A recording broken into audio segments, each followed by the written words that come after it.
So vol crushes into OPEX and then gets bigger after.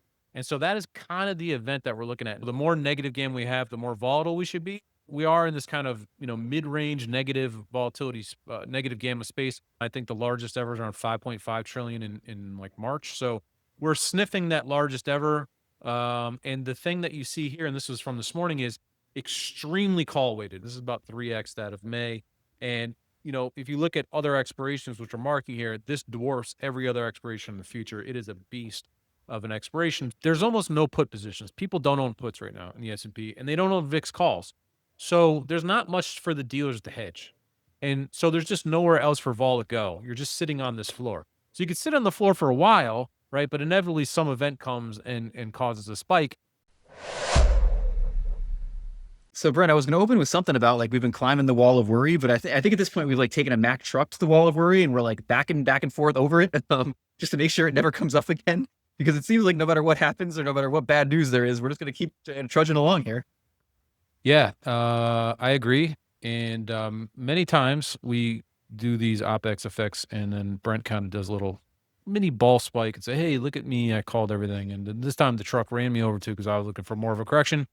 And on your point, Israel and Iran unfortunately flared up. Israel missiled and Iran responded, and et cetera, et cetera. But what is the response to the S&P 500? Exactly nothing, I guess, is how I would like 60 basis points when I looked before we went on. Even that's a little bit. Yeah, I would, not much. Yeah. No, you're right. And vol, as we're going to show you here for Monday, is 11% implied vol, which is about as low as it ever gets. So, I go back to the famous Jurassic Park scene where Newman's sitting with the CAI guy in Costa Rica at the table, and the guy's like, "Keep your voice down," and Newman turns around and he's like, "Nobody cares." I don't know if you remember that scene. Yeah, and then anyway, that just lost 95% of the audience, certainly anyone that's under 40. So, good start. But yeah, we definitely have a lot to talk about, even though the maybe volatility hasn't been what we thought it would be. We have a ton to talk about. We got I think a pretty big OPEX coming out. We got the JP Morgan call for the end of the month. You did a really cool study I saw on LinkedIn, which I think you've gotten the presentation about volatility around OPEXs. Yes. So we've got all that, I think, in here as we work through all these slides. Yeah. And I appreciate you saying we got it wrong for volatility, because as long as I can push some of the missed call on you should, push it on the value guy. The value guy's been getting stuff wrong for years here. So you might as well throw it on me. It's been tough. So this one is a little bit of a, last time we did the whole Better Call Saul thing before. And so I went extreme on that, and we'll see what happens here. But I do feel like a little bit of a broken record, because again, I'm being like, all right, I think we're going to have another correction. As we show you here, there was a very mild May correction. So it wasn't a total L, but it was a loss, but it wasn't like a, I don't know. Yeah, I did see, we'll do the slide in a little bit, but I did see a little bit of a down line after the last options expiration. Like before it spiked up, there was like a down move, right? So we start typically with a little brief overview for those of you who are new here. And for those of you who are new here, there will be some information that hopefully is useful as opposed to my my slapstick banter. And the reason that we care so much about this, Jack, as you know, is that options volumes have been increasing. We had record volumes in April. They were very large in May as well. Obviously not as big as April. But the big thing that I want to show here is, these are new slides why I'm pausing here, is because from 2020 to the peak here in kind of April, options volumes are up 150%. And if you look at that, stock volumes, this is the consolidated U.S. stock volume. All this is from the New York Stock Exchange in terms of the data that we had. It's only up 30%. So the argument here is that the options market continues to grow, and the demand to use stocks as hedging, options dealer hedging, should continue to grow. And so, that stock volume is not growing that much. And if a good chunk of that is related to options hedging flows, then the idea here is that the options, derivative flows becoming much more dominant in terms of the price action in the underlying. And there's not too much sign of this slowing down, right? I mean, this is still growing. Yeah, and they're going to launch single stocks, Zero-DTE. I think that pilot's going to come out pretty soon. So, if things crash, then VIX volume spikes and put volume spikes, and if things rally, then call volume spikes. So, it's good to be the SIBO in particular right now, and we'll just leave it at that. So the brief overview of hedging flow, just so we all kind of understand how this works. Jack, you and me are sitting at our terminal, and we go, hey, Israel's going to bomb Iran, and that doesn't sound good. Well, let's all buy puts. In this example, it's AMC calls, but it works the same way. So we go and we put our orders in. 90% of options orders that we put into our terminals goes to a market maker on an exchange. So those individual little positions can add up to be massive. So in this example, we say, oh, I just sold 100,000 AMC calls. If I'm a market maker, I don't know that flow is coming. It's just all of a sudden it starts showing up on my screen, right? Because all individual retail traders or whomever it may be put orders in. And so 100,000 calls, well, how much is that? Help me understand. 100,000 calls at what we call 50 delta, which is just an average delta or hedge ratio in an options position, would equate to something like 5 million shares of AMC, right? So if you suddenly had to buy or sell 5 million shares of AMC, you're probably going to move AMC, right? So when you buy that positioning or sell those stocks, rather that underlying, then you move the stock. And so that's the link or the transmission mechanism between stock flow, excuse me, options flow and stock flow. Yeah, I think you used some on your Twitter the other day about people maybe misunderstand what delta is. Right. Well, someone was shilling a course, in the tweet. The worst tweets get the most engagement, and sometimes they're funny to get engagement, but sometimes it's wrong. And this person said that a 67 delta option would earn you $67 if the stock goes up a buck, but it's actually 67 cents if the stock goes up a dollar. So it's just wrong, but that doesn't Just stop. a little decimal point one way or the other, Brent. Like someone said, what's 100x between friends? And I'm like, "Oh." Yeah, exactly. And the way that we track hedging flows is very basic, right? Meaning that the understanding of what a market maker or an options dealer has to do to hedge or adjust their hedge is pretty simple. That's why we show this grid. But the takeaway here is even though in that earlier example we bought 5 million shares of AMC, when the stock moves or when time passes, when either of those things happen, for example, we have to adjust our position, right? So that's the gamma hedging flow that we often talks about. It's that trade adjustment flow, which comes in. And that's why these options flows can persistently drive stock price action, right? Because just because I bought those 5 million shares doesn't mean I'm done. I have to continuously adjust that position.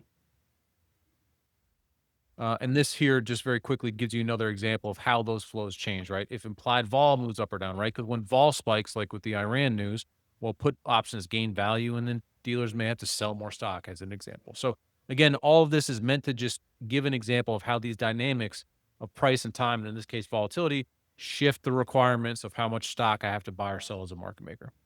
Yeah, and one of the most important times during this is when we get around OPEX, which is what you're getting in this next thing, this whole cycle around OPEX.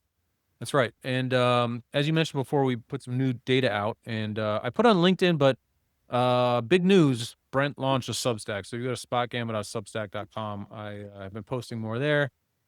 Seems like a nice community of people there, at least so far. So you can check out the posts there. But the idea here is that as options positions build into the third Friday of the month, so the monthly expiration is that third Friday, that's the biggest expiration. Options positions build, hedging flows associated with those positions build, and that kind of reinforces price action. And then what happens on expiration? Options positions are all closed, they go away. Those hedging flows associated with those positions also shift or go away, and that can create the change in price action or volatility that we're often looking for here in the OPEX effect. And we can see in this next slide, when we have big run-ups or big moves down into these expirations and everybody gets on the same side of the boat, you can end up with these reversals. That's right. And so there is an options expiration every month. We're at a quarterly expiration, which is an extra large expiration here in June. So you have the March, June, December expirations tend to be bigger. I think that this could be the biggest options expiration ever in terms of notional values expiring. So it's a significant expiration. May was decent size for a monthly expiration, wasn't massive.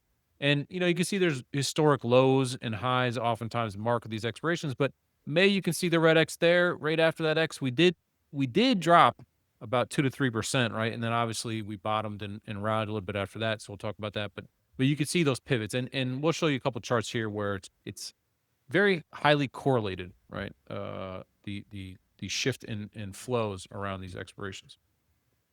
And so on this next one, when is the VIX expiration this time? It's before, so we have VIX expiration FOMC on Wednesday. Then we have Juneteenth holiday or observation day on Thursday, so the markets close, and then OPEX is on Friday. So it interestingly matters whether VIX expiration occurs before or after OPEX to seemingly affect the volatility or the shift around price shift around OPEX. As you can see here, it's generally a 2/3 chance that we shift price direction. Meaning, if the market rallies into OPEX, you got a 60%, 66% chance that we sell off after OPEX. And we were set to rally to OPEX. Now it's a little bit murky as to what's happening at the moment. but there's a lot happening next week. And so, this is a transition period, just generally stating, obviously, as we pull into third Friday of June. Just as an aside, we may have this later in the presentation, but is there concern about FOMC in the options market or not really at all? No, but it always maintains volatility, right? It's always an event that's hedged, and so that keeps volatility a little bit elevated just for that day, right? This is where So there's always some yeah. little spike at least in there. Yeah, so there's a little bit extra vol in there, and then what happens? FOMC comes out and Powell doesn't say anything. That vol gets sold. It's not a ton of vol, but there's a little event vol contraction, and that helps to boost the market up in our view. Every once in a while, though, you get Powell saying something just out of line, and then down goes the market. Like in December of last year, if you remember that, we had that real spasm, right? Um, so this is what appeared on our LinkedIn and our Substack. This is a view around realized volatility, and realized volatility is the same thing as historical volatility. For those of you who are familiar with that term, and what we did here is we measured that realized volatility in the S&P 500 in a couple different windows. And we say, well, what does realized vol look like into expiration versus after? And so what you see here is that into expiration, which is these red bars, when implied volatility, or excuse me, when realized volatility is low, like I'd argue it is now, you almost always see realized vol contract into options expiration and then expand after, right? So vol crushes into OPEX and then gets bigger after. And so that is kind of the event that we're looking at now. Obviously, the Iran situation's kind of mixed that up a little bit, but that is the overall view, right? There is indeed, and this data is from January 2020, excuse me, today. And so for low vol, there's indeed a vol expansion. If you look at it across all expirations, you'll still see that short dated vol does contract and spike on average over all expirations. It's a little less pronounced and obvious what happens on a bigger window of realized volatility, but the idea that we at least are getting short term inflection points around options expirations clearly shows up in this data.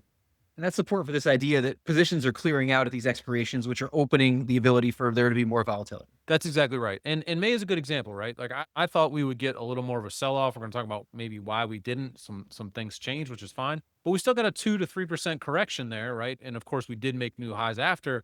But you saw that. I mean, again, correlations and causation. But as we'll see here on this chart and a couple of slides, there's oftentimes an inflection point right at OPEX, and it gets hard to deny that correlation. So on this next one, we're looking at kind of where we are in terms of predicted volatility. We are a little bit, on the volatile side. I mean, we spent a lot of time on those rate ones for many of these episodes, but not anywhere where we were either, when the tariffs came out. Yeah, that's right. I mean, pre-February, we spent a lot of time to the right side of this chart, and what this is measuring is how much dealer gamma do we have? And so the more positive gamma we have, the lower volatility there is in the S&P 500, and this is on a forward-looking basis. And so how do you get positive gamma? You get positive gamma from from traders selling calls and selling puts. Those are low risk positions, positions that assume the market's not going to move that much. In this environment, people are buying tons of puts. They're buying tons of calls because they're, getting whipped all over the place. That is negative gamma for dealers, which means that they have to sell as the market declines and have to buy as the market rallies, and that creates volatility. And so the more negative gamma we have, the more volatile we should be. And so we are in this kind of, mid-range negative volatility, negative gamma space, which creates a fair amount of dealer hedging momentum and just keeps, the market whipping around. And really to this point, overnight, we had a 2% market decline. We had a 2% market rally. And as I talk to you right now, we're down another percent. So things are just whipping. And that's just the way it's been for the last, 4 to 6 weeks at least. And so would you expect we would have an opportunity then when these positions clear for there to be more volatility? Because I remember when we were all the way to the right, when these cleared, there was the opportunity for more volatility. When we were all the way to the left, it was actually the opposite of that. We'd have crazy volatility into it, but then there was the opportunity for that maybe not to be as much after. But in here, you would expect that maybe when these positions clear, we might see some more volatility. You're right on that, Jack. And I have a third chart, which I didn't include in here because I thought we were in a low volatility regime. But if you look at this at a high volatility regime, you actually will see the longer dated realized volatility window. So let's like in April, for example, when things were really crashy, right? You'll see that longer volatility will actually start to contract. So it almost looks like the opposite. So in other words, if vol's going crazy in the options expiration, then vol contracts after. So we get the opposite of what happens, right? It's a transition from a high vol regime to a lower vol regime. when you remove, say, a bunch of put options or a bunch of VIX calls. Yeah, and that would be like similar to what we're dealing with now. That would be when we're on the extreme left of this chart, effectively. Correct. In this area, and this area would be driven by everybody hedging, right? And what makes this like a weird spot here is like no one was hedged at all yesterday, and now you're getting like these Israel headlines, and it makes it a little bit awkward, a little bit strange. And so, you know, we're gonna. You wouldn't think anyone wants to be short vol this weekend, right? Given what's happening, and then we immediately going to focus on FOMC, which is going to keep vol a little bit bid. So if nothing comes of the Israel situation, or it seems like it's cooling off, and then Powell's nothing done, well, then you can get one final vol contraction into Friday, right? One final like pump. Or if the Israel situation worsens and then Powell's kind of like, comes out of nowhere with like a hawkish surprise, then vol could really spike right at this point. But these positions are all transitioning and shifting right now, which is this, if you zoom out a little bit, is this transition point in terms of price action and volatility, driven by these expiration flows. Would you have expected? Because I mean, I would have, but I don't know what I'm talking about. Would you have expected like more volatility spike today based on what's going on with Israel and Iran? I mean, it was surprising to me how little it was. My answer to that is no, and the only reason I'm saying this with hindsight is because I posted this on Twitter last night when the news first broke, and so I'm not want to say this is hindsight, but we were watching. There's this giant positive gamma position at 5,900, called the J.P. Morgan collar. We're going to talk about that today, and that is a real buoyant, supportive position at 5,900 SPX, and that doesn't go away until end of the month. And so we'll talk about that here. But I that is a real level of support, and I think we would have to have significant sustained increase in or worsening of the situation in the Middle East for that level to break. Yeah, and we obviously hope the thing will be resolved very quickly. But it does, from a market's perspective, it does remind me a little bit of COVID, not from the perspective that this is going to be like some sort of major event like COVID, but going into COVID, it was kind of weird. Like bad news was coming out and the market wasn't going down, which I think related to flows maybe in the options market. And then, once you got through that expiration, there was an opportunity for bad things to happen. Not suggesting that'll happen here, but I'm just thinking about the same idea, about what might be causing what's going on right now. Yeah, I mean, at the end of the day, there is a notional amount of value, right, in a positive gamma market or negative gamma market that is reinforcing flow. So like in February 2020, there was all these positive gamma positions. And what does positive gamma means? It means there's billions of dollars buying the market dip and selling the market rip, and that just contracts the market, right? So you have to have bad enough news to kind of break those $1 billion of hedging flow binds, right? And so as soon as you have OPEX, all of a sudden, well, that flow is gone, right? And so a little bit of selling can amount to something more significant because that dealer hedging flow isn't there. And the dealer hedging flow isn't the only thing, but sometimes the dealer hedging flow is massive, like it will be around 5,900. And so you go, well, is there billions of dollars worth of sustained selling that can overcome the gamma hedging at 5,900? I would say probably not, right? Into the end of the month, it's going to be hard to break that level, in my view. Now, if we get a nuke going off, God forbid, or something like that, well, then obviously that changes the situation. So it's all relative, but you have to have that incrementally bad news that's strong enough to kind of, override the flows. So as we shift to June here, I was going to ask you if it's the biggest in history, but it sounds like we're maybe on the fence based on what you said before. It may or may not be. A lot can change, between now and next week. Right now we're about 6 trillion if you use the Goldman estimate, which is a kind of a naive way of looking at the flows, and I think the largest ever is around 5.5 trillion in like March. So we're sniffing that largest ever. And the thing that you see here, and this was from this morning, is extremely call weighted, right? Almost even more in some respects than we were in May, which was some of the biggest, most call skewed ever. The difference here is that this expiration, as I'll show in a second, is 3 to 4 times larger than May's expiration. So it is a beast, and it is a ton of call value across indexes, single stocks, you name it. And so this is why we think that this is the one-way flow, right? Forgetting what happened in the last 24 hours, there's been a huge rally. Call values have really built up. Vol is very low, and we're going to remove a lot of that flow that has been there to stabilize this rally and to decrease volatility, right? And so when those flows disappear, do we get a correction? And again, that's what we're looking for here as we go into June OPEX. Now, as we talk, S&P's at 6,000. Things are getting a little shaky in terms of that Iran situation as we're talking. So if we go down to 5,900, 58, 5,700, well, then suddenly that destroys these call values and changes the situation, right? So, that is just a qualifier here. But as we mentioned this, strike this at SPX 6,000, and that's kind of the lens that we're looking at things right now. And so we know S&P 500 is the biggest, but are these other three categories, are they all big relative to what they usually would be here too? They're pretty big, not huge, right? So indexes is NDX and Russell, and so that's a fraction of what the S&P is. ETFs is anything that's an ETF, so XLY, XLP, all that kind of stuff. Single stocks is obviously Tesla, Nvidia, Apple. So those are not as noticeably massive relative to the S&P. I mean, the S&P in this case is just a real beast. It's such a giant part of the notional value we're looking at. But it's a great question. It's like S&P is like 3x. Is single stocks? No, not really. Great point there, Jack. Yeah, so the next one, we'll see just how large the S&P is here relative to some other ones coming up. Yeah, and what this is measuring is single stock delta. So blue is calls and orange is puts. And so you just see the dispersion there between how big calls are and how big puts are. And again, this is about 3x that of May. And if you look at other expirations, which are marking here, this dwarfs every other expiration in the future. It is a beast of an expiration. So the bigger the expiration size, the more impactful it should be, is what the theory is. And so we are indeed expecting these options flows to have a significant impact on price action over the next week or two. And this next chart, I mean, we were down a little bit today, but how close are we to all-time highs? Pretty close, right? We were yesterday, before the Israel news broke, we were at 60-50, 60-60 in the S&P, which is only about 1% to 2% from all-time highs. And so, that's something else. But when we look back at the last few expirations, you can see this is February expiration. I mean, hard to say, well, Feb OPEX, down we go, right? March expiration, there's a big 1% to 2% pop. April expiration, market drops 1%. And it's on the day, right? It's not like, well, a few days later, you can see these windows. And on this point, after May OPEX, there was a pretty good about 2% to 3% sell off. And that dip was bought, and then kind of up we go. And I think, I look at June OPEX, my base cases we'll talk about here shortly is 5,900 into end of month, because it's such a big position, which is about 2% decrease from here. That would be kind of my downside scenario, and I think that's probably the most realistic scenario, as we'll talk about here shortly.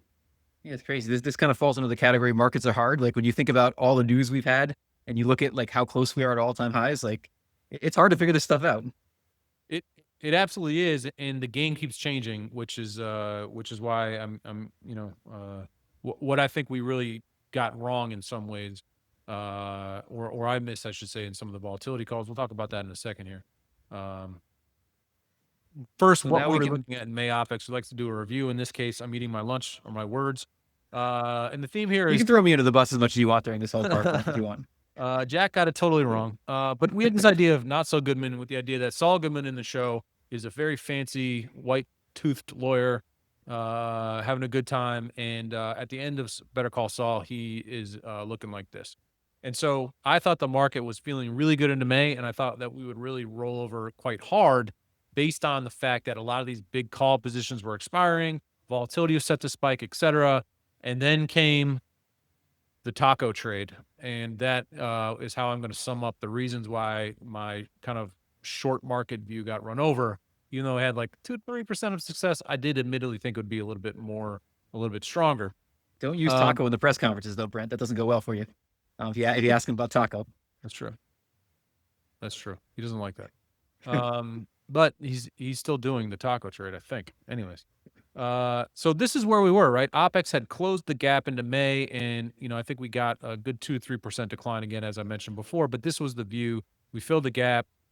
Further, we didn't see any call positions. So remember this chart, Jack, because it's going to come up soon. But see where this the gamma curve here drops, right? 59.05 is the low of this gamma curve. That 59.05 number is going to come up again as well. So remember this chart. But the big takeaway here is there was no call positions, and you would see call positions up here in the 6,200 area, and that would mean that this purple line would be much more negative. So the fact that this purple line goes up tells me there's no one buying calls thinking that the market was going to go up in May. They didn't exist, right? And so that had us saying, hey, this thing is likely stalled out because no one is betting on upside from here. We also talked about how low realized vol was, and then it was at this kind of lower bound, and I don't think vol should contract anymore. And even though we had contracted realized vol, if you looked at the intraday swings, they were really quite wide. And what's funny, like this is still true, right? We're still getting these huge intraday ranges, but the market just mean reverts, right? So we open at 6,000, we go up to 60.50, and then we close at 6,000 on the same day, and you get these giant intraday moves. So Is there's that zero still DTE? Is that playing a role in that? zero DT, I think, is a huge factor as to why this happens. I don't blame everything on zero DT, but mean reversion is a huge reason. And like just consider today, for example, right? Iran and Israel is very unlikely to escalate today, right? I think it's like their afternoon, nighttime, they're assessing damage, they're all trying to figure it out. So if you're a zero DTE trader, you're like, I don't have any weekend risk. My risk closes at 4 p.m. today. So I'm gonna sell puts into this, right? And so that is the type of flow that you see really come in on these types of events and bring mean reversion. Yeah. So in your next slide, you were looking at realized vol, which was sinking and has continued to sink, I guess. Yeah, and the argument here was that if you look back pre 2024, right, there was this average value, I will just say, in a lot of these different volatility metrics. We have correlation, VVIX, skew index, etc. And we're still in this area, right? VIX is at 20, VVIX actually moved up a little bit, correlations the same thing. So like 2024 is the aberration here. These vol metrics were now just at the average lows, I would say, of the last 4 years, and that's kind of actually where they've held, even though the market has rallied more, right? So 2024 was really the oddball market, and if Trump just kind of like blankets us in liquidity and signs a bunch of taco deals and the Iran situation goes away, then maybe we get a return to like 2024 style, vol squashing, which harkens back to the 2017 vol squashing. That's possible, but with a lot of the uncertainties around deals and wars and rates and all that, I think that, these vol indicators are telling us that we're kind of at new normal lows, right? And we're still at these levels again, which is again another reason that I think we could roll over. We'll talk about it in a second. VIX had come down a little bit. We touched 16 was the low from May to June. I was just of the view that this vol is a little bit too low. Kind of still feel like that, but we'll talk about that in a moment. So you still think just thinking beyond the current expiration, like I remember when we interviewed Chris Sidio, like he seemed to have similar views to you, which is if we think about the whole year here, it's probably going to be a pretty good year for volatility. Like he expected volatility to maybe be above average for the year. Do you still think that as well? Yeah, absolutely. And we go through regimes, right? It takes a while to shift from regimes. And I think the regime that was opened up with the tariff deals was a high volatility regime, and that was driven by a contraction in liquidity. So liquidity disappeared in April, like fully disappeared, and it really hasn't come all the way back. And until a lot of the unknowns are resolved fully, I don't think people are going to count on that coming back. Because remember, if we sign tariff deals, Trump still wants rates to come down, right? And if we start cutting rates, then you'll see liquidity turn on. I think the low volatility environment is probably dead. But until then, we keep getting more volatility events like the treasury auction that may or may not did go very well in May that created a lot of problems. Wars, on again, off again deals. The big beautiful bill is inflationary. It's not. It's like, and look, oil's spiking right now. Does that do something to inflation? So, still a lot of variables in here that are really systematic problems, right? It's not like, hey, is Nvidia going to sell enough chips this year? It's like, what do we do? And I would just, we also talked about Bitcoin, right? And how Bitcoin skew was looking like it was going to get bid up, or calls are going to start to get bid. We really focused on that. And Bitcoin went from 105 to 110, so that seemed to be a decent call. I thought it could move a little bit more. And then lastly, this was our projection here where we're flagging the 5,900 area as like the possible high out of March OPEX. We did close a little bit over that, obviously, and we were looking a little bit more at this kind of deep downside support. We admittedly never got that really deep sell-off, and we'll talk about, that should say May targets. Well, that was targets from May into June, right? And so that's why I'm eating my taco here a little bit here, because we didn't move down quite as much as I expected. Well, on this next slide with your taco, we're talking about why things went up in May. Yeah, and I feel a lot like a broken record because I'm like, OPEX is here, time to sell. And, again, like we clearly got some selling after May OPEX. We didn't get as much as I thought. So that's why it's a partial L. But ultimately, I would have been much happier sitting here when the market went down 5 to 10% and then be like, see, I told you, everybody. And so for June, the big target is this 5,900 level. But why did I get things wrong in May, or why do I feel like I got things kind of wrong in May? I just want to highlight the taco trade here, right? And these aren't excuses. Just this is just what happened to change the dynamics, right? So we law after May OPEX, you can see right here, right? We sold off real hard to the 23rd, and then the 25th is when Trump taco came out because he punted the EU tariffs until July 9th, and then we had the Chinese tariffs kind of getting punted, and everyone else getting punted, and everyone just started to come up with this taco thing, which is like, Trump always kind of backs off. And then we had the big beautiful bill, which the market didn't really react to that, but that seemed to be the signal that, remember, like, okay, we're just gonna spend a lot, and inflation, and like I kind of feel like that was a signal in for risk assets to just start going up because this is the new normal. And then not only with earnings that were pretty good, we're gonna talk about Oracle here, which just had earnings, and so there's still this AI trade, I'll just classify it, that is generating revenue, right? And it's hard to argue against positive revenue growth. And so all of that really changed in May, and I think really buoyed the market and helped it rally to just off of all-time highs. Yeah. So on this next slide, we're looking at SPX vol. Right. So what is the state of play right now? And this chart is actually from 10 a.m. this morning. So this is not a uh really a pre Iran situation here, but what you're looking at is Monday's implied vol is 11%. We have FOMC next week, et cetera. So 11% implied vol is very, very low, right? It's about as low as you can get in the S&P 500, and that's despite all of this stuff that's happening. So the market didn't really seem to care all that much at all, quite frankly, about the Israel situation. We saw some tail hedges, like deep tail hedges, which is sort of like, I need to hedge out the risk of, like, God forbid, again, a nuke going off, which is now more of a realistic situation than it was 2 days ago. But in general, other than those really deep downside puts, there's not a lot of put positions. And as you can see, term structure measures kind of at the money volatility. Traders are just not pricing in much movement here at all. And I think a lot of that is related to the JP Morgan position at 5,900. There's also a lot of positions at 6,000. So there's a lot of stability, dealer stability offered in here. And I think that's being reflected in these volatility prices. It is not a market that is worried about much at all.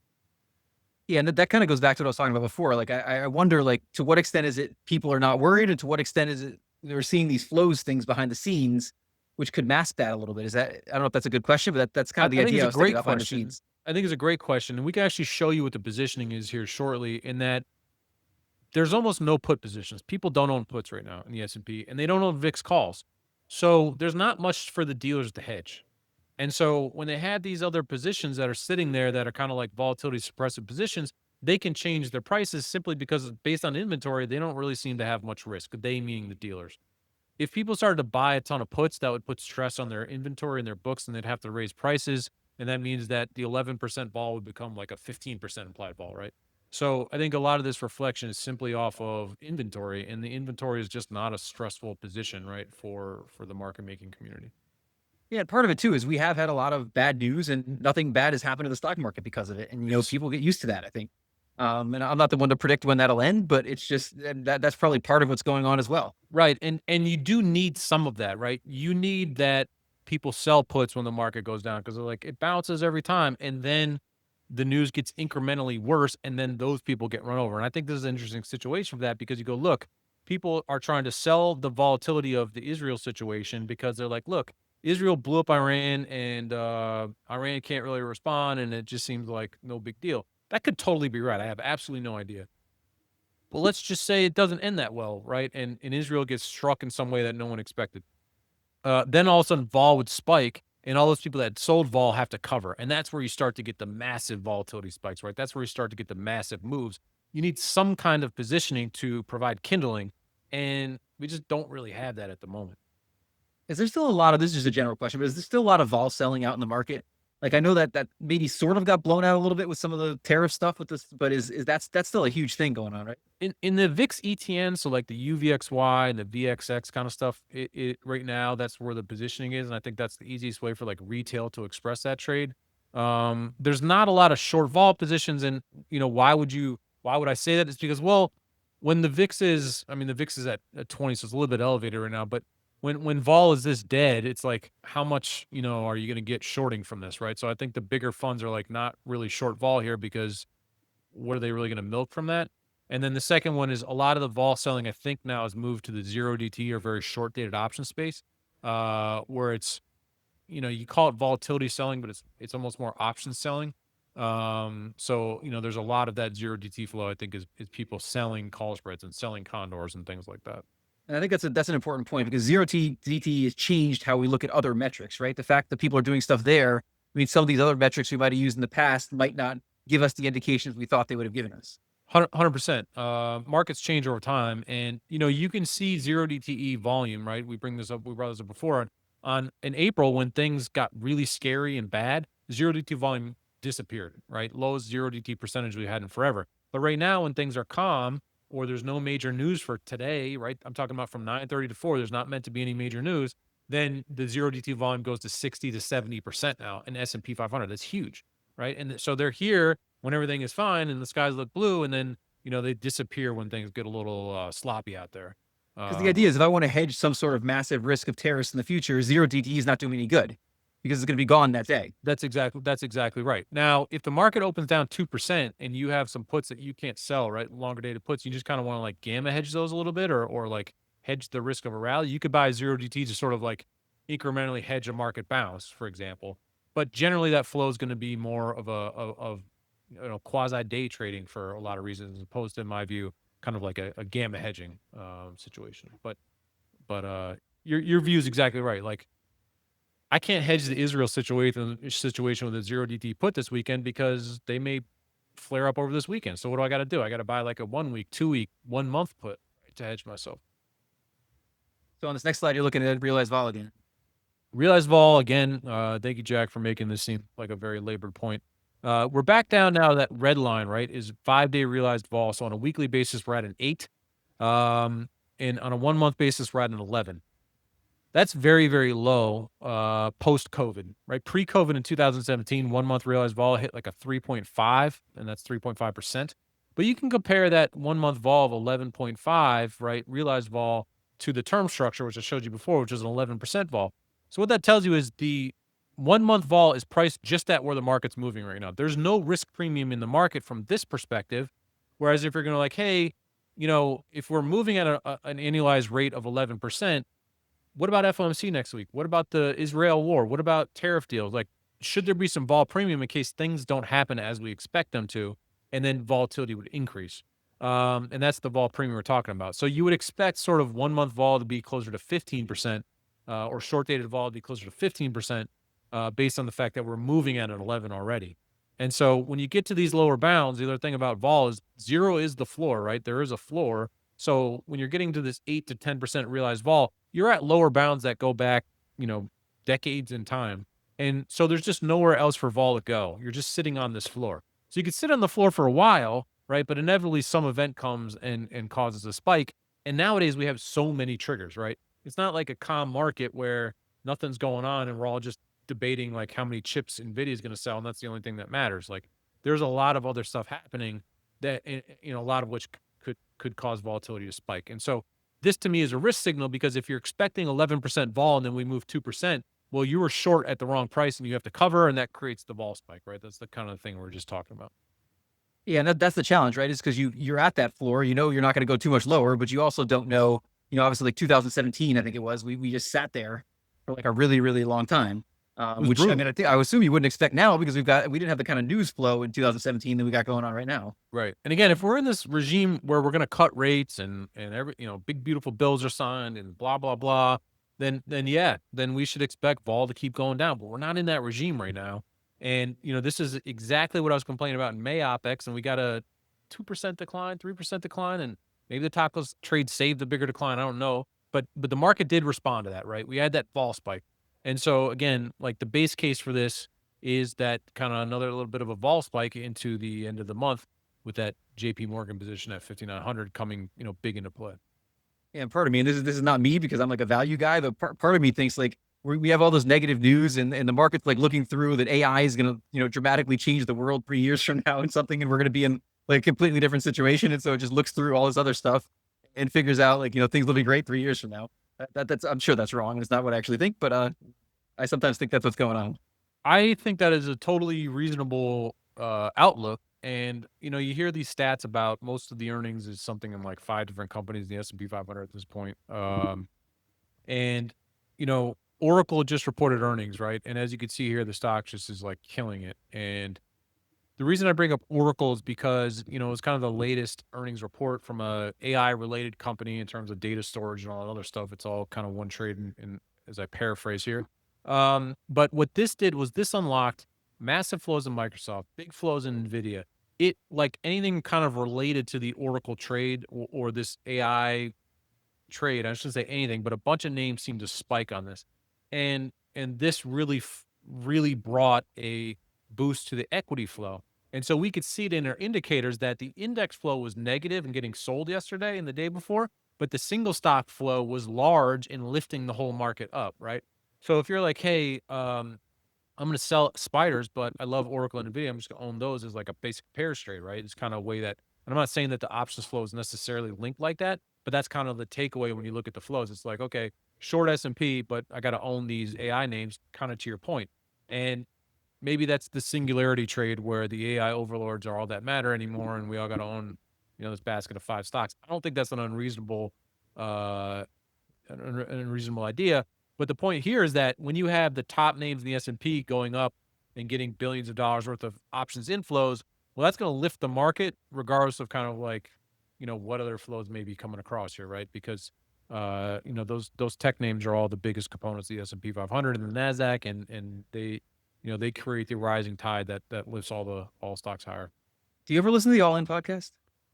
I do, and the reason I say that I don't is because it's become like a meme or a joke to make fun of. Like it's so what's the Yeah, yeah, no, it's not. so It's not beta. something you want to admit. I remember when I used That's to where do this that. came from. Tokens over tariffs, right? When I used to do that political podcast with the breaking news with Ben Hunt, like anytime I would reference anything from that, just the look on his face was like, "What are you doing? Like, why why are you listening to that thing?" But anyway, the reason I mentioned it is because like I do listen to it as like a contrast to what I think, because like I'm like a value guy being like, look at all these amazing things going on at this steel company or something like that, and like I need the other side of it. And like when you listen to them, I mean, they're like incredibly optimistic about what AI is going to mean for the world and for everything. Yeah. So I like to get that other side, that other take on it. Well, and that's the other thing too is that the stock market, is not. It doesn't necessarily care about all the things that we care about. Like, if you remember, unfortunately, like riots in our streets is coming a thing again. And we had the BLM protests, and it was like everything was burning. Like stock market was just going up every day. It didn't care. And people are like, if you look outside, there's fires and stuff. And why is the market going up? It's like it doesn't care. Like there's an asset gathering component of this, right? And if AI is becoming the singularity, then do we care about tariffs if Nvidia is gonna keep selling all these chips? Well, like maybe not. So I think your point is valid, and I think that it's uh, this is where that headline, tokens over tariffs is where that came from. And, now it was tokens over any troubles because, hey, we have the geopolitical situation now, but it doesn't matter. Like Oracle's still up, 7% today after being up whatever, 20% the day before. So it's like, I don't know. Is the data center affected at the moment by Iran? Well, no, it's not. So, or maybe the data center is powering the drones that are going to do the next round of damage. I don't know. And that's always the big challenge with markets is you have to separate like what you care about personally and what's important to the world from what markets do. And it's hard to do because like all of us see these events in the world and we like care a lot about what's going on in the events in the world. But sometimes events that are really, really significant for the world, the market's just going to, go right through them. It doesn't care at all. Yeah, and I think there's a lot of people that had Trump derangement syndrome, and that was leading to a lot of stock selling before. Do you know what I mean? And whether or not that's valid or not, I've talked to a lot of friends who are left leaning that had that idea, right? And it's like at the end of the day, it doesn't matter because if he eases or like gets rates down and does a big beautiful bill, well, like stocks have to go up. It's like, um, like I just paid $9 for an iced coffee at a deli, and I'm like, well, I don't think the S&P should be this high. But if my iced coffee at the deli costs $9, then shouldn't the S&P be at like 10,000 just to like make those two things equal? Like I feel like like a Coca-Cola used to cost a nickel, like not anymore. Yeah, definitely not anymore. So on this next slide, we talked about correlation a ton. So we'll get back into that nonsense. I'm sorry, everybody, about the macro movement. No, that's what we do best, Brent. Yeah, nonsense.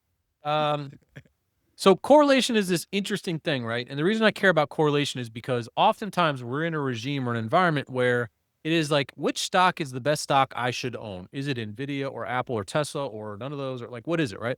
Or the second regime is, do I own stocks at all? So when correlation is high, when I talk about correlation high, it means that like equities are trading in sync with each other.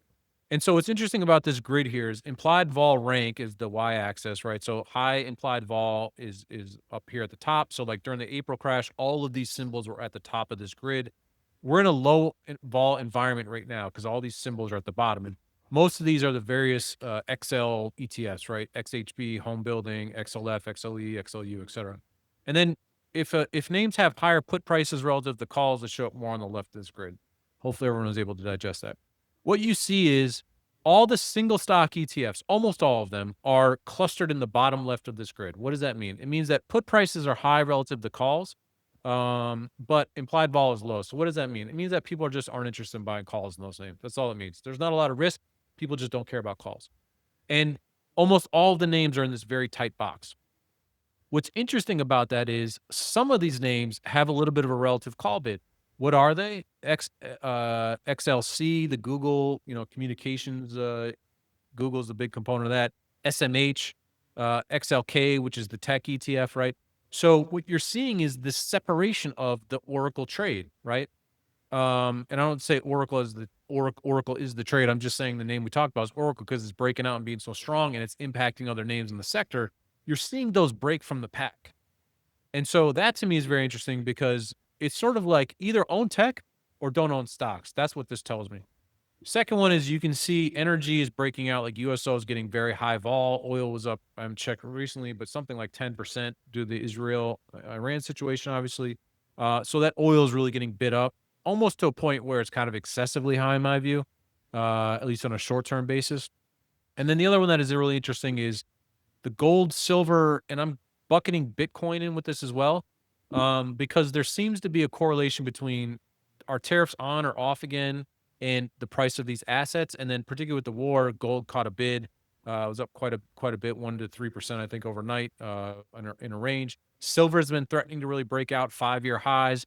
Bitcoin, faded a little bit with the Iran news, but you can clearly see there's almost like a third asset class happening there, right? And again, not to talk about tech stocks as a different asset class, but they kind of are when you look at this data. And so this to me is really interesting from an investing standpoint because the idea that gold and silver are still brewing and ready to go, I don't think they're overbought yet, is real. I still think Bitcoin is going to have this moment based on there being a lot of call activity, but the calls, like the options never get too rich. And then most stocks just being left for dead outside of that, right? So this really narrows down the assets I think that you want to focus on. And you're seeing this in the options prices. Yeah, and what's interesting is just the complete lack of expensive volatility, right? Across, I mean, I guess USO is up there a little bit. But yeah, there's not much going on there. No, and gold, gold in a previous webinar, one of our OPEX effects, I don't think it was in May, I think it may be in April. Gold had a 99% implied vol rank, right? And that was a short-term top for gold. And so when you see these really, really expensive options, that oftentimes is a flag that the asset is just overdone, right? Overbought or oversold, and it needs some time to digest. And so we're not at that moment here in any of these assets we're looking at. Arguably, in oil may be the one that we're sort of reaching that point. And these are short-term views, right? Like at most a month out. I'm not talking about 6 months from now or anything like that. But this correlation separation to me is really interesting, and I think speaks to possibly a dynamic that could carry us through the next couple of months.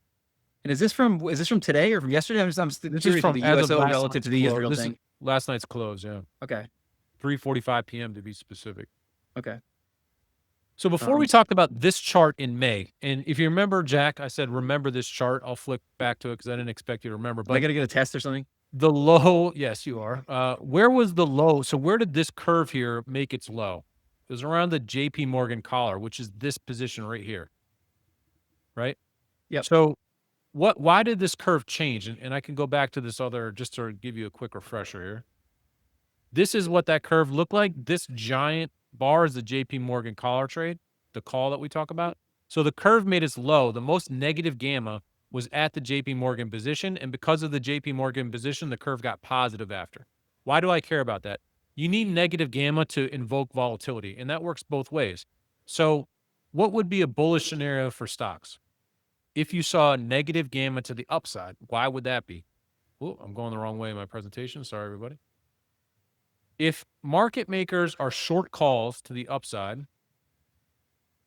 then let me get to my chart again. Apologies, everybody. So if market makers are short calls to the upside, that means that as the market rallies, they have to buy stock. And if they buy enough stock, that's going to make the market go up faster and farther, right? That's the negative gamma dynamic. So this curve made as low as 5,900, but now as we go into June OPEX, see all these big negative bars here? These are all massive short call positions for dealers. So some big funds have bought huge staggered call positions above all the way up into 6,500. So if you have a situation here where the Israel-Iran war is no big deal, the tariff situation seems like it's the taco trade is still on. I'll just paraphrase it as that. And Powell is kind of like benign, neutral to even dovish. There's all of a sudden a ton of fuel to make the market rally quite a bit to new highs in this like 62.50 area. And I don't think a ton of these positions change at June OPEX. I think a lot of these are longer dated positions. So I am looking for a short-term consolidation here after OPEX with 5,900 in view. That's what this big giant bar is. This big giant bar goes away on 6:30 expiration. We can talk about that for a second if you'd like. But the big thing here is that these positions above are unusual, right? These big call positions. And it says that if the market starts to rally, you can't be surprised if we start to put on a stupid 5% rally to the upside based on these positions, right? So we have to be aware of those dealer short calls. And the low point of this negative gamma curve is in around the 62 to kind of 62.50 area. And so, that's the kind of thing I'd be looking at where it's like, okay, I could justify the market rallying up there. It wouldn't surprise me all that much if we do kind of get up into that zone after OPEX, meaning after the end of the month. Just for anybody who's not familiar with it, can you briefly explain what the JP Morgan collar trade is and why it's important? Yeah, so I'm gonna flip to this trade here. So what you can see is orange is calls, right? And if we tag that a fund has sold calls, then it shows up as positive in this grade, a positive bar. Why do we show it as positive? Because we're showing you the market maker, the dealer position there, right? So Jack, if you're the fund and you sell calls to me, the dealer, I have positive position on, right? Because I own those calls. So the JP Morgan collar trade, you can Google that. We have a bunch of resources at Spot Game on that. I know I've covered it. But basically what it is a very big fund, billions in AUM. Incidentally, on my Substack, I covered this as well. They have billions in AUM. And what they do is every quarter, they sell a call, right? And they use those funds to buy a put spread. And they use those funds, that position to hedge their equity portfolio. So they're long, Google, Microsoft, Apple, whatever, value portfolio. And this is their hedge. And they roll this hedge every quarter. And it's about 40,000 contracts per leg. It's one of the biggest options positions in the market. You can time it and roll it you can time it and we know what the position is. We know it's going to roll. We know it's going to expire. And we have detailed the impact of this position over the last 5 years. This is going to be billions of dollars of hedging flow for the market. The closer we get to 5,900, the more that increases. And that's why it's such a significant support level for the market. Because in theory, if we sell off to 5,900, then there's billions of dollars worth of stock that's going to get bought just to hedge out the position. And it's going to do it whether there's an Iran situation or not, right? That flow is going to be there because it's just hedging flow and it's not, speculative flow. It's not anything else. It's just like, hey, I got to hedge out this position. So I got to buy stock as we get into 5,900. And I've been surprised since I became familiar with this, how often we do pin around the strikes in this. Like it is pretty impressive. Like, people will say, we're going to pin into this coming in and we do actually pin there. Right. And I think it's particularly true. Like in March, we were visiting the put that JP Morgan owned, and it was a massively supportive market position. We detailed that. You can see that in the March OPEX slides as well, right? So this position expires on 6/30, not this next Friday. It expires like a week or two after at the what's specifically the quarterly expiration. So that is what adds to a little bit the dynamics, which is why I think after this OPEX, we could release to this 5,900 area. And then if everything is kind of quiet, even though I hate this low vol position, but if the news is fine and tariff deals are still kind of getting positive headlines and the taco trade, blah, blah, blah, that I can't disagree with the fact that the market may rally up to like the 6250 area, but I think short term we're probably going to tag this 5900 at some point here as we move towards 630. Yeah, and as we look at this last chart, we see the 5,900 level, and we see some of the events we got coming up here. Yeah, that's right. And just before I move that, you can see these negative bars here, right? So the dealers are short these calls, as you can see, all the way up into 6,500, and that is the fuel for a market rally. If we start to move higher, if we basically hold 6,000, I don't think you want to be short this market, right? You got to ride it higher, and that's the way we look at it in summary. So there's the 5,900 position. You can see we're moving up. VIX expiration and FOMC are both on Wednesday. Then we got the holiday, and then OPEX, right? So in the short term, if look, this weekend people don't want to be short vol, I don't think, because of the Israel situation. But if Monday, Tuesday we don't hear anything from that, and that whole situation seems like it's calming down, that probably holds the market back over 6,000. And then with OPEX, we could, I think, go down to tag 5,900 just on the flow adjustments. And then after that, if we maintain that 5,900 and the news seems pretty quiet and benign, then I think we may be looking at something like a 6,200 level into July OPEX, which is crazy to see the year's already half over. It is crazy. I feel like we've had about 20 years worth of events in the first 6 I love months. it, man. I mean, there's so much to talk about. It's fun. It got a little dull in here the last couple of weeks, so let's keep the moves coming. But certainly an interesting market. And again, I think when you sell off that 5,900 level, look for that market to be well supported. And if it is, then July may bounce and we really may start to work higher. Is kind of what I'm looking at. So there's a little path dependency here, but these big positions I think will really be strong. And in July we can really point to these option specific events that kind of prove that these options flows have a lot of meaning. Yeah, I think either way, we'll probably have a lot to talk about when we come back in July. A smaller expiration, but probably a lot to talk about in terms of what's happened between now and then. Yeah, there will definitely be a ton to talk about, and you and I always have something fun to talk about. Hopefully, people thought this was fun. Make something up if there's nothing to talk about, Brent. We'll start talking about something Make a else. video of you and me eating tacos. We live close to each other. Yeah, we'll make it work. We'll do like what's that show where they eat the spicy wings, hot ones. We'll do the OPEX hot ones. The sound of me chewing would definitely increase. If there's no spiciness in the market, we'll provide it ourselves with the wings. Hot wings, I like that. So make a trade. What's your Substack again, just for anybody who wants to follow you? Thank you so much for letting me promote that again, Jack. So spotgamma.substack.com. Also, if you go to spotgamma.com/OPEX, we give an OPEX download. So you'll be able to grab these slides. And then also we give a little spreadsheet out that shows you the biggest options position changes for next week. So spotgamma.com/OPEX for that, or Substack, spotgamma.substack.com. You don't have a Substack yet, do you, Jack?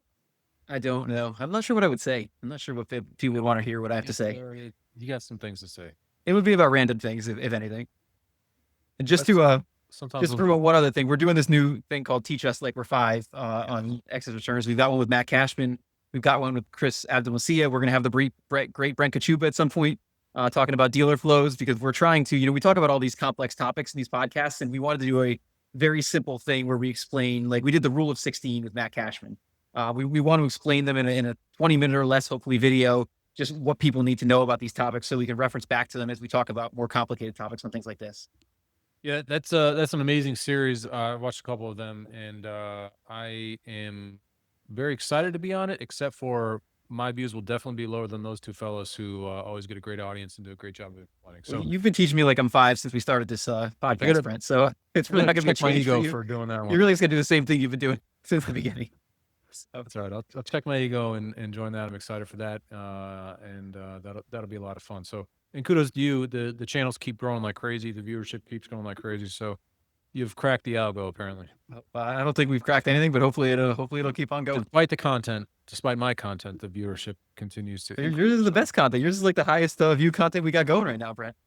That's the rumor. I'm gonna say that's true. I'm gonna go downstairs and tell my wife, so she's very impressed.